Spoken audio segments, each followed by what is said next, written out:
Terima kasih Tuhan, kami bangga memiliki Allah yang Immanuel adanya, yang selalu menyertai kami dalam setiap peristiwa dalam kehidupan kami. Engkau Allah yang tidak pernah meninggalkan kami bergumul seorang diri. Terima kasih banyak buat campur tangan Tuhan dalam setiap momen-momen spesial ataupun biasa saja dalam kehidupan kami, sebab Engkau sangat peduli dengan kehidupan kami. Terima kasih banyak buat malam hari ini, hadiratmu ada di antara kami sekalian ya. Dan sekarang tiba waktunya kami membuka hati buat kebenaran firman Tuhan. Urapilah hamba, jadikan saluran berkah. Terpujilah nama Tuhan, demi nama Yesus kami berdoa dan mengucap syukur. Haleluya. Amin, amin. Silakan duduk. Shalom, selamat malam, sedang berkabungan. Saya mewakili Badan Pengurus Daerah 2 DKI Jakarta mengucapkan turut berduka untuk keluarga yang ditinggalkan. Kita kehilangan orang yang kita kasihi, almarhumah Ibu Maria Caroline Setiawan ya, yang mungkin bisa menjadi teladan dan seharusnya menjadi teladan buat kita sekalian untuk setia sampai akhir. Di usianya yang ke-73 tahun ya. Betul ya? Bagus saja merayakan ulang tahunnya ya. Ini menakjubkan saudara ya. Beliau setia sampai pada akhirnya. Menjadi contoh, menjadi teladan buat kita sekalian yang masih muda-muda untuk juga ikut Tuhan setia sampai pada akhirnya. Amin. Ya, jangan sampai stop di tengah jalan. Ibarat kata dalam perlombaan iman, jangan sampai diskualifikasi ya. Jangan sampai gugur di tengah jalan. Biar kita kedapatan setia sampai pada akhirnya ya. Buat kita sebagai orang percaya, kepergian atau mungkin meninggalnya seseorang di dalam Tuhan itu bukan satu kabar yang begitu menyedihkan banget, tapi ada penghiburan. Alkitab menjamin bahwa ketika orang percaya meninggal, dia ada bersama dengan Kristus Tuhan di surga yang mulia. Amin. Saya ingin bacakan kebenaran firman Tuhan dari 1 Tesalonika 4 ayatnya yang ke-13 sampai dengan ke-18 dari terjemahan bahasa Indonesia sehari-hari. Ya, saya melihat bahwa ini kata-katanya lebih jelas untuk kita dapatkan pengertian. Demikian firman Tuhan, 1 Tesalonika 4 ayat 13 sampai dengan 18. Saudara-saudara, kami ingin supaya kalian mengetahui yang sebenarnya mengenai orang-orang yang sudah meninggal. Jadi firman Tuhan jelas banget kasih tahu apa yang akan terjadi dengan orang yang sudah meninggal. Paulus katakan supaya kalian mengetahui yang sebenarnya mengenai orang-orang yang sudah meninggal, supaya kalian tidak bersedih hati seperti orang-orang lain yang tidak mempunyai pengharapan. Ayat 14, kita percaya bahwa Yesus sudah mati dan hidup kembali. Amin. Itu sebabnya kita percaya juga bahwa Allah akan menghidupkan kembali semua orang yang percaya kepada Yesus dan telah meninggal, supaya mereka hidup bersama Dia. Mengenai hal itu, inilah ajaran Tuhan yang kami mau sampaikan kepadamu. Pada waktu Tuhan Yesus datang, kita yang masih hidup tidak akan mendahului orang-orang yang sudah meninggal lebih dahulu.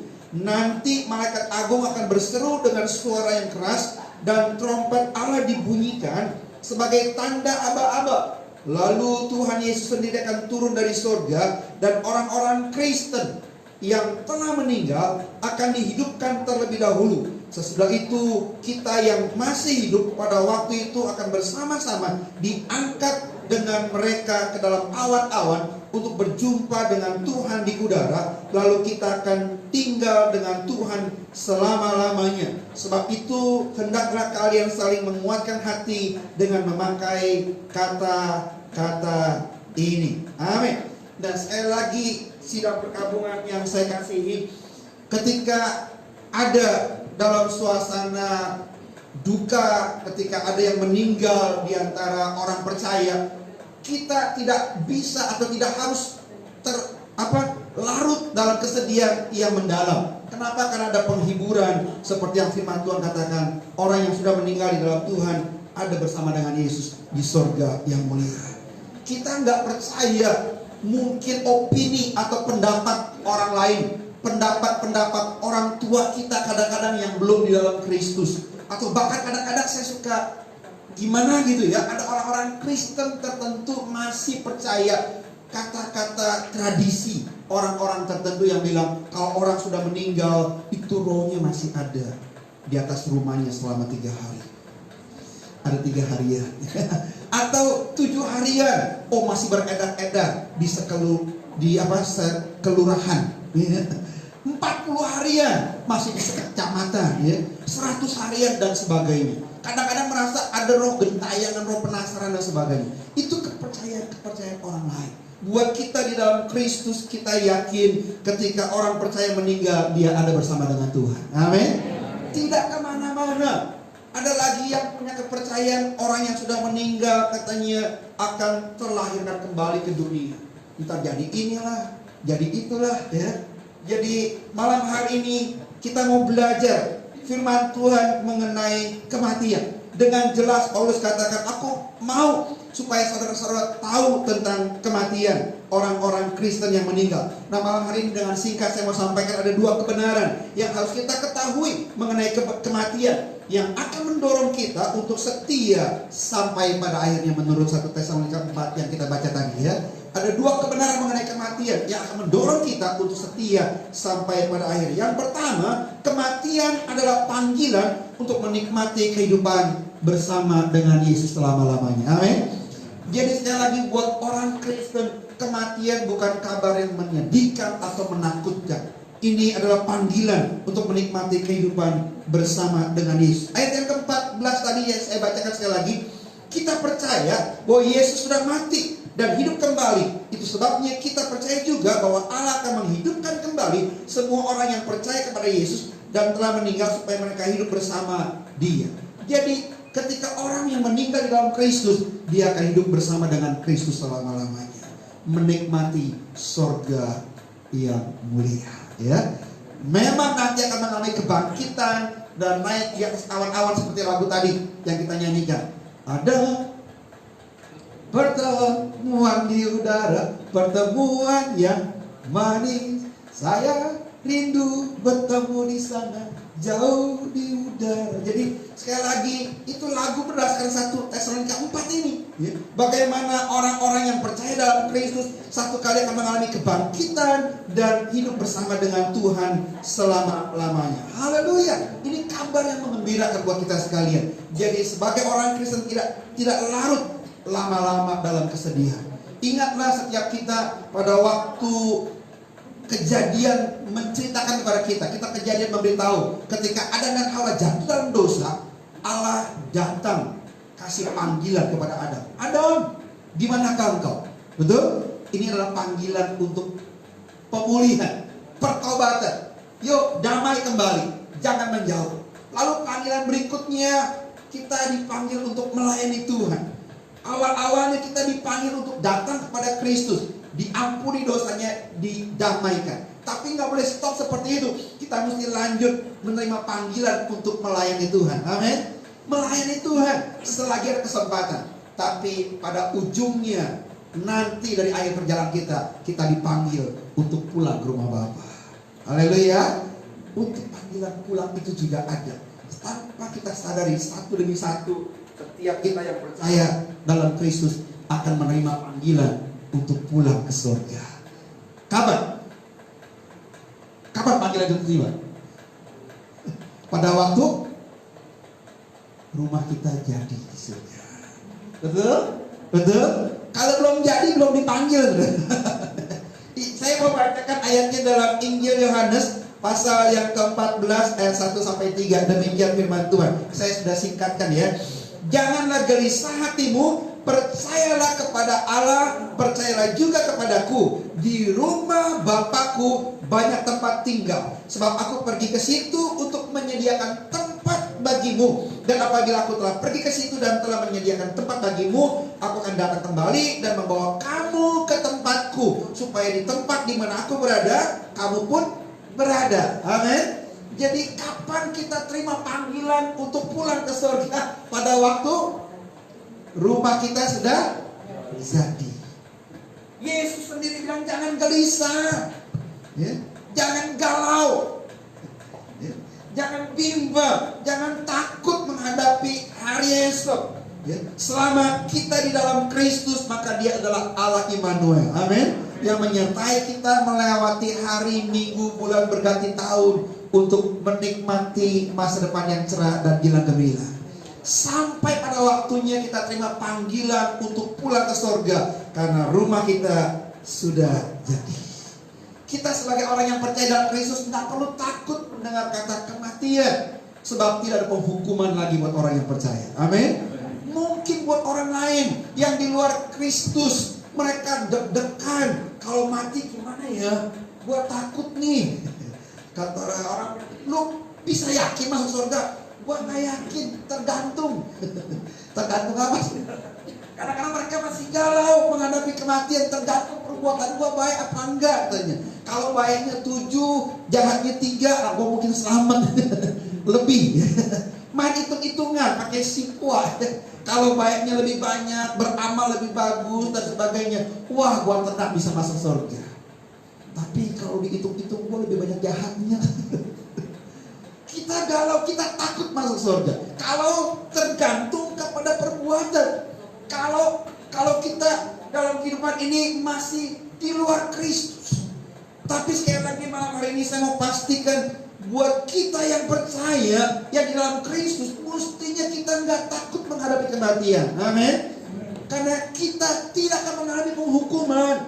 Yohanes 3 ayat 18 sangat jelas berkata seperti itu. Orang yang percaya kepada anak Allah tidak menikmati penghukuman. Tapi orang yang tidak percaya kepada Kristus, dia ada di bawah penghukuman. Kenapa? Karena setiap orang berdosa harus dihukum. Dan Yesus telah mati di kayu salib menggantikan kita sekalian. Amin. Itu sebabnya kita yang percaya kepada Kristus tidak perlu dihukum. Kenapa? Karena Kristus sudah menggantikan kita. Terima hukuman itu. Sehingga kita yang percaya bebas dan bisa menikmati kedamaian, pemulihan, dan diselamatkan, menikmati surga yang mulia. Beda dengan orang-orang yang di luar Kristus. Sekali lagi, mereka masih galau, mereka nggak ada kepastian. Itu sebabnya dalam kesempatan ini, ketika kita sedang diingatkan, ya, ketika almarhumah kekasih kita meninggal, kita diingatkan bahwa satu kali juga kita akan terima panggilan untuk pulang. Betul? Dan ketika itu terjadi, mestinya kita mantap, kita yakin bahwa kita ada di dalam Kristus, ya. Karena ada jaminan kepastian untuk menikmati surga yang mulia. Nah, ini kebenaran pertama yang saya mau sampaikan mengenai kematian. Kematian adalah panggilan untuk menikmati kehidupan bersama dengan Kristus selama-lamanya. Kebenaran kedua mengenai kematian yang saya mau sampaikan malam hari ini, yaitu sebelum kematian itu datang, biarlah kita komitmen untuk tetap setia di dalam Kristus. Amin. Kita mesti komitmen. Sebelum kematian itu datang, kita mesti janji komit. Apapun yang terjadi, saya mau tetap di dalam Kristus. Ayat firman Tuhan yang kita baca tadi dari 1 Tesalonika 4 ayat yang 18 berkata, sebab itu hendaklah kalian saling menguatkan hati, satu dengan yang lain saling menguatkan. Supaya apa? Supaya kedapatan setia sampai pada akhirnya. Sekali lagi, peristiwa ketika ada seseorang yang meninggal, puji Tuhan kita bisa adakan di gereja. Ada banyak di rumah duka. Sebenarnya kita diingatkan bahwa satu kali sekali lagi kita akan sampai pada titik itu. Betul? Nanti pada waktu hari Minggu ketika ibadah penutupan peti, mungkin setiap kita diberi kesempatan untuk memberikan penghormatan terakhir, kecurahkan minyak wangi, kita akan melihat. Dan kita diingatkan sekali lagi, satu kali saya yang ada di dalam peti mati tersebut. Satu kali tanpa terkecuali kita semua akan ada di peti mati yang sama. Jadi sekali lagi, sebelum itu terjadi, biarlah kita kedapatan tetap setia di dalam Kristus. Jangan sampai gara-gara peristiwa, pengalaman, kesusahan yang terjadi dalam dunia ini, kita kandas imannya. Buat orang-orang muda khususnya, saya mau sampaikan, jangan sampai gara-gara pacar, jangan sampai gara-gara pasangan hidup kita pindah agama.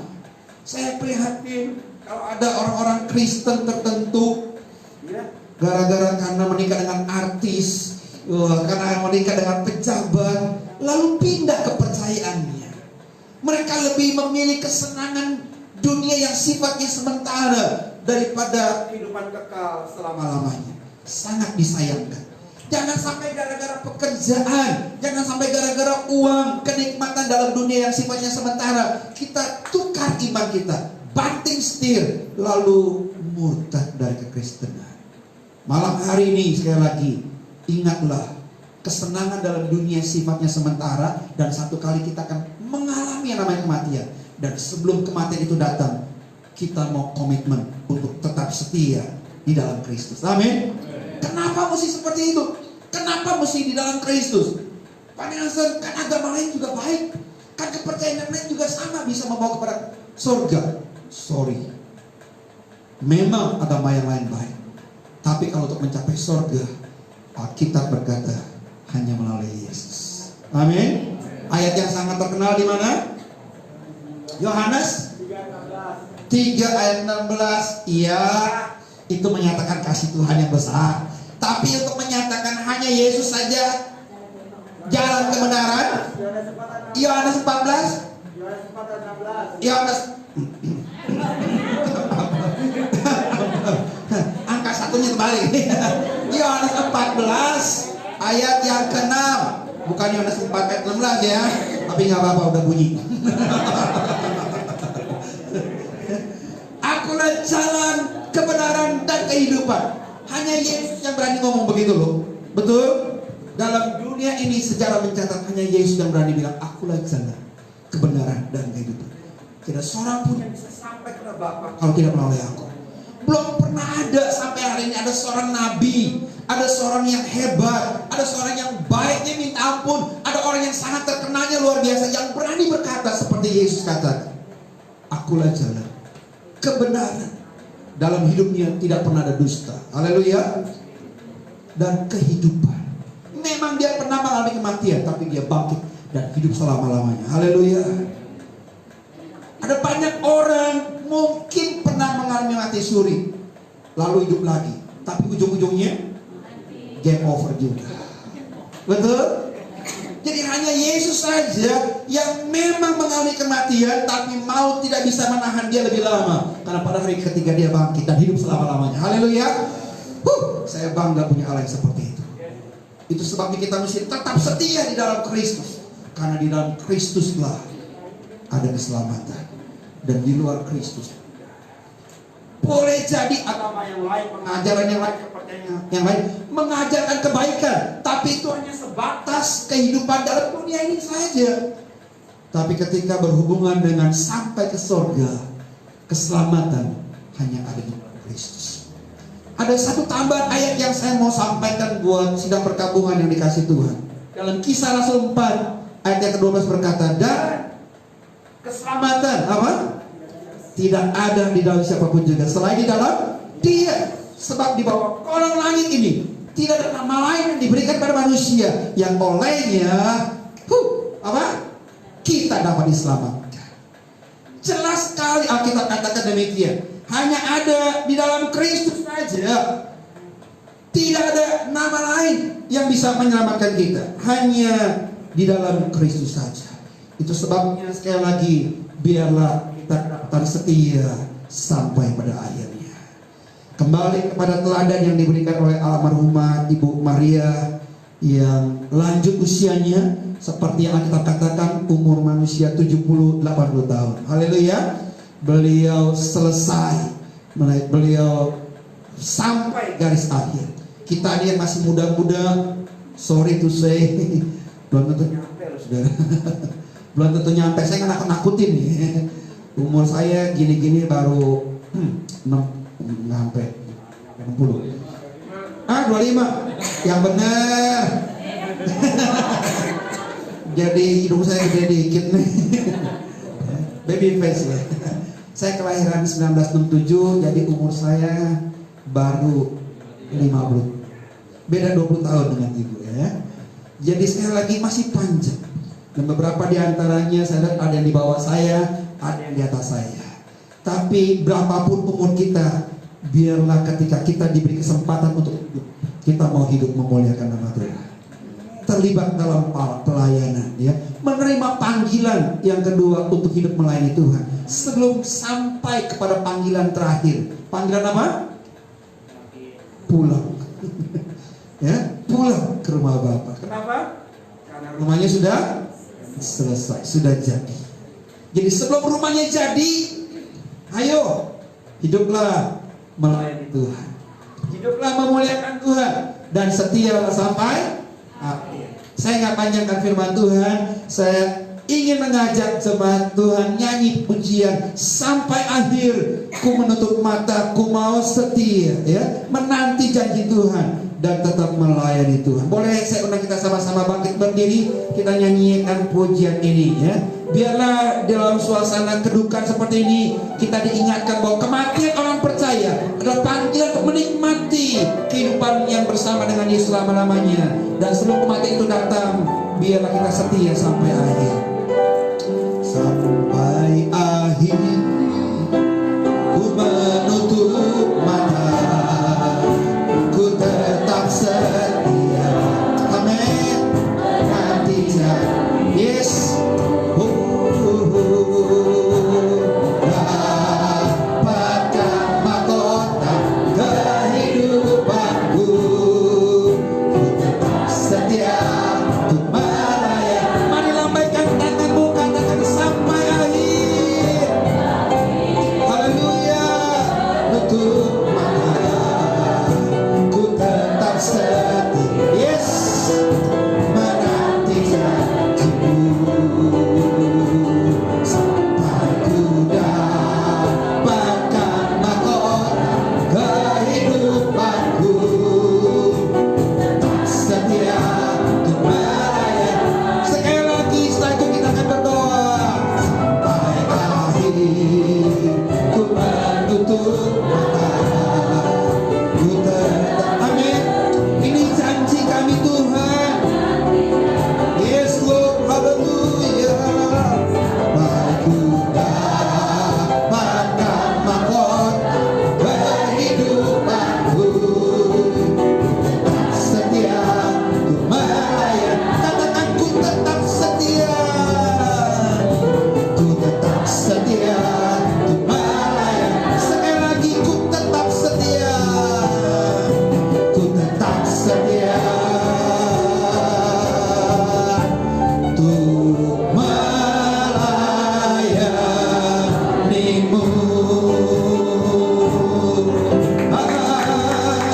Haleluya. Ini janji kami Tuhan. Selagi ada kesempatan, kami mau hidup memuliakan Tuhan. Kami mau setia sampai pada akhirnya. Kami diberi kebenaran firman Tuhan pada malam hari ini bahwa kematian adalah panggilan untuk kehidupan bersama-sama dengan Kristus selama-lamanya. Dan sebelum kematian itu datang, biarlah kami mau kedapatan tetap setia sampai pada akhirnya. Berkati sidang perkabungan pada malam hari ini. Kami berdoa sekali lagi buat pihak keluarga yang ditinggalkan, Pak Timothy, anak mantu cucu sekalian, yang Tuhan beri kekuatan penghiburan buat mereka setia sampai pada akhirnya. Demikian juga kami yang hadir pada malam hari ini, baik laki, perempuan, tua, muda, kami berjanji, kami bertekad, kami mau setia ikut Yesus. Sebab kami tahu tidak ada keselamatan di luar Kristus. Sebaliknya ketika kami di dalam Kristus, kami tidak gelisah, kami tidak takut, kami tidak galau menghadapi kematian. Apabila panggilan itu tiba kepada kami akan berkata, Tuhan, hamba siap. Terima kasih banyak buat malam hari ini. Hadiratmu terus melingkupi kami, memberkati setiap kami tanpa terkecuali. Demi nama Yesus kami berdoa dan mengucap syukur. Haleluya. Amin. Silakan. Bila engkau